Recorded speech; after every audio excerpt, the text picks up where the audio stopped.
I'm invited at the German embassy to meet the German ambassador and to discuss about various topics about studying in Germany. So we would be heading in and also talking to him and discussing various topics. But before that, let's invite Kasper. Hi Komal. Hi Kasper. So great to see you. Hi everyone. I do science and technology here at the German embassy since July, and I've actually been a follower of yours since July as well. Oh, so it's great to have you here. Shall we take a little tour of the embassy? Yes, sure. So we would be taking a tour of the embassy and then heading up to meet the ambassador. So Kasper, let's go. Yeah, chalo. Chalo, chalte hai.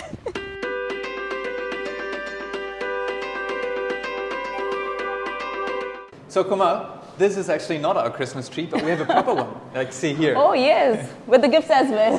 Gifts are unpacked, but I think you'd have a bad surprise if you open them. And here is the office of Dr. Philipp Ackermann. Let's go in.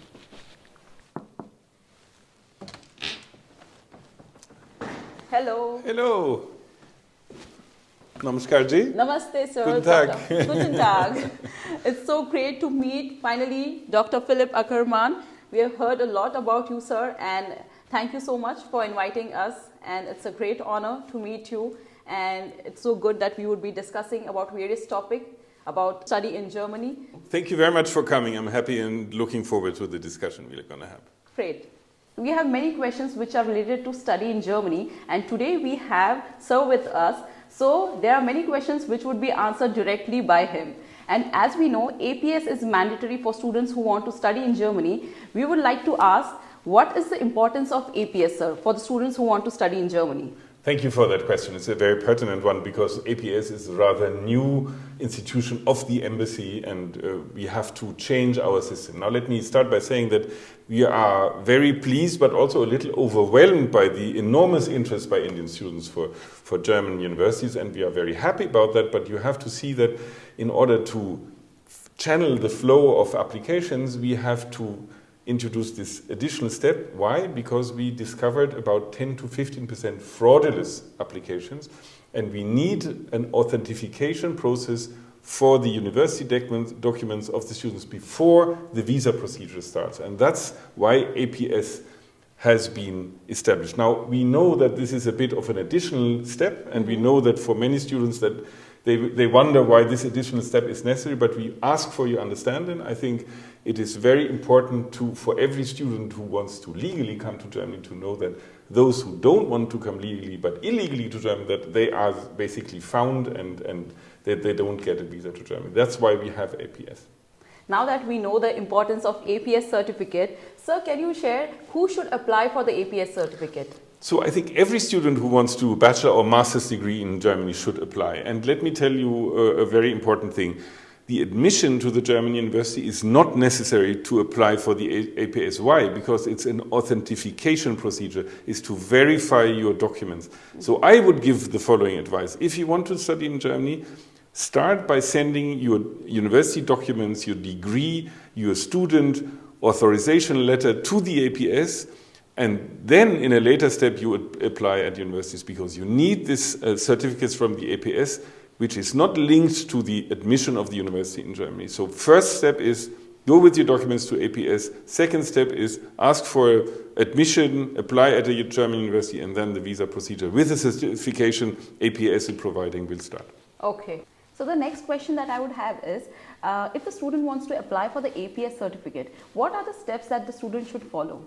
So I think it's a formal and technical procedure, and I would advise every applicant to go on the website, to go to see the website of the APS. It is explained in thorough detail what to do.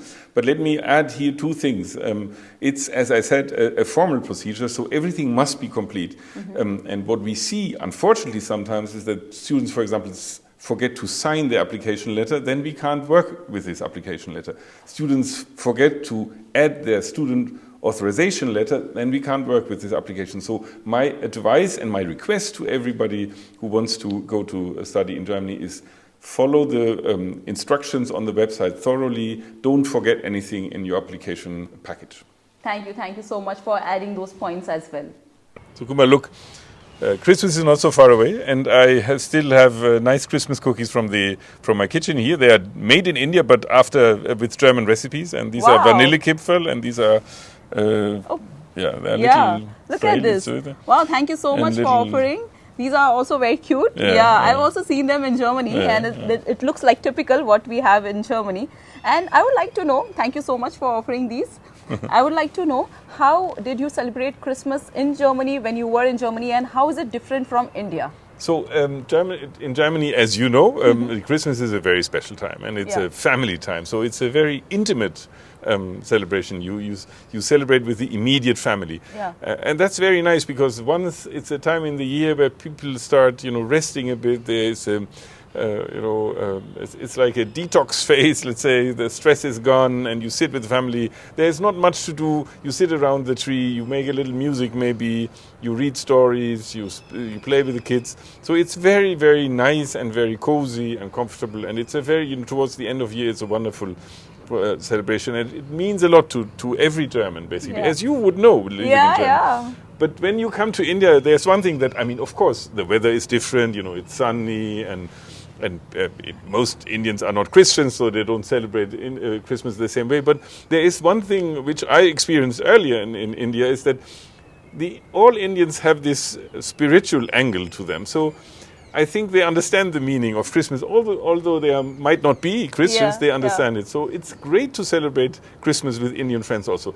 I will tell you that churches are packed on Christmas, and I'm sure that there are not only Christians in this church. I agree. So you have a Christmas market which is full of people. We had a Santa Claus celebration here, which is full of people, and Indians enjoy Christmas as much as we do in a very nice way. So I think celebrating Christmas in India is great. Okay, great. And did you also celebrate some Indian festivals here? Yes.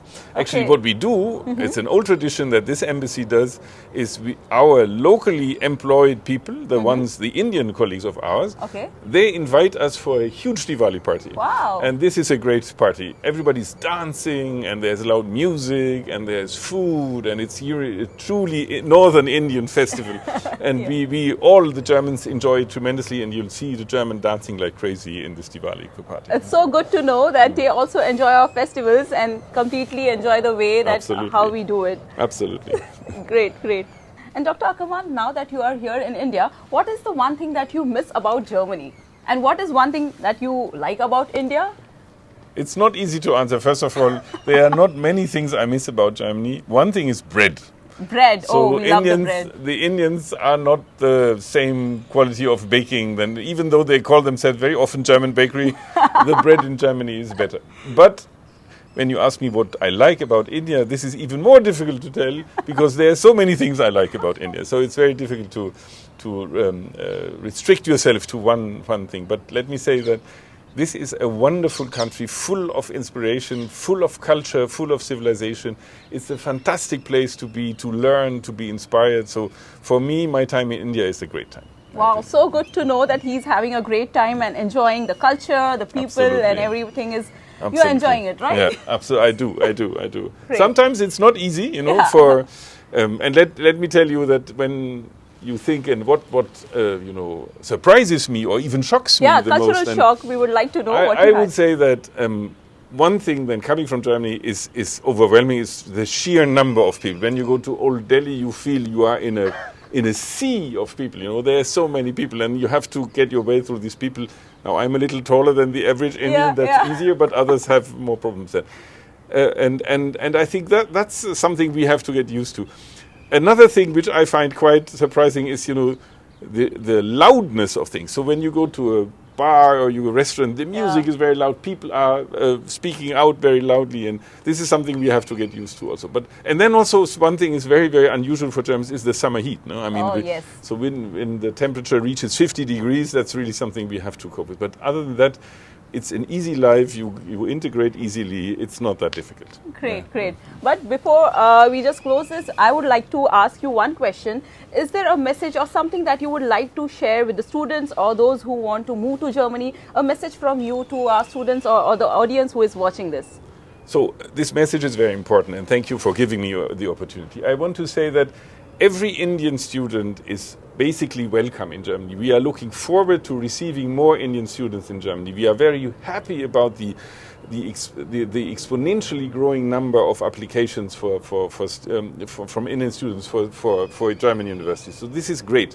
But I also want to ask your understanding or your indulgence when it comes to the procedure. Now, when you go for a couple of years to Germany, you have to understand that can't be done in 2 weeks. Yeah? We need a little time to check your background, to check your verify your papers, you check your visa, and therefore you have to keep in mind that it will take a couple of months. Now, we will try to reduce the time as much as we can, but it will still take a couple of months, and that should be taken into consideration once you apply. But having said that, even though it takes a couple of months, at the end of the day, you should know you are welcome in Germany. We are looking forward to receiving you in Germany. Great. That means start early, and then Germany is always welcoming. We know how it feels in Germany, and we are super happy being there for such a long time. And thank you so much for giving us time today and sharing pleasure. all the details with our students, with the people who want to move to Germany. And thank you so much for your time today. Pleasure.